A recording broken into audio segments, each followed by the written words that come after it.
ba is Zico, Teacher 1, and organic sa senior high school. So, I have a questions for you now. So, first is, what challenges do you face as a teacher? As a teacher, okay, para sa ko, it's challenging on my part because I did not start as kanang teacher with sa education, ito pa lang professional education. And then, when I came into sa public school, kanang the culture shock na because different ang mga students sa public school. Primero, medyo ga-struggle ko, oh my God, sa kung sila pa handle kay different because different sila ilang mga attitude different then sa una kuha ilang attention because ang first jud na akong experience niya is katong mga automotive students and so number nimo sila makita sa classroom so para sa ako unsaon siya and siguro if you are not kanang passionate sa imong work as a teacher siguro mo give up ka. But because I think na the students needed you as a teacher or a second mother, I already challenged na ako sa Lord, help me lang how to bring them in school. Kaya naman lang inaanak dito nga, ang imong love na sa imong mga student, muna lang magpabilin para sa imong stand as your teacher, as a teacher. Muna siya reason na part para sa akin. What's the challenge? Gusto niyo lang culture shock. So, next question, ma'am, is how do trainings or workshops help you in teaching? Workshops and trainings, importante siya as a teacher, sa imo as teacher because it helps you grow professionally sa imong kaugalingon. And you can also share that sa imong mga learners, no? Na pwede nimo what you have can learn from the trainings, not only sa imong self as mag-grow ka, ma-i-share good nimo sa mga bata. So, para sa ako, dili pasabot na as you are a teacher, dili nakakinahanglan na maghatag o training, tagaan og training. So, importante na permit ang training because mo siya food sa imong knowledge. Dili ka ma-stuck to you are teacher lang. So, you also have to grow. Right? Dili ka as technology grows, innovation changes, so dapat you are also updated sa imong professionally sa imong program.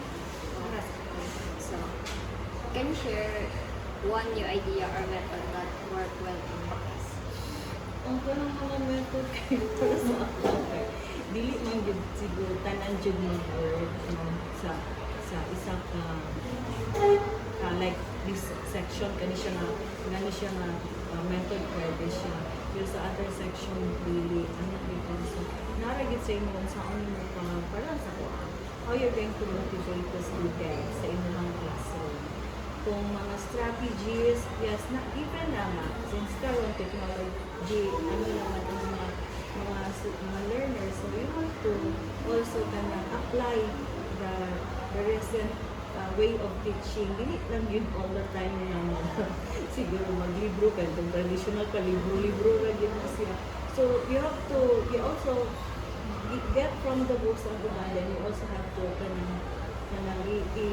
i-upgrade nimo ang imong strategy sa ilang masabay nila. Kaya kung ngayon lang ka o katong kinalaan ko, dili na nila para sa inyo nga stage, di ba? Ngayon naman dahil mag-growing anak, di ba? Sa murag naagid kay mga, ang sa'y tawag anak, gina-integrate nimo ang imong mga lesson into another, to other, para masabtan. So, what support do you want from the community for teachers?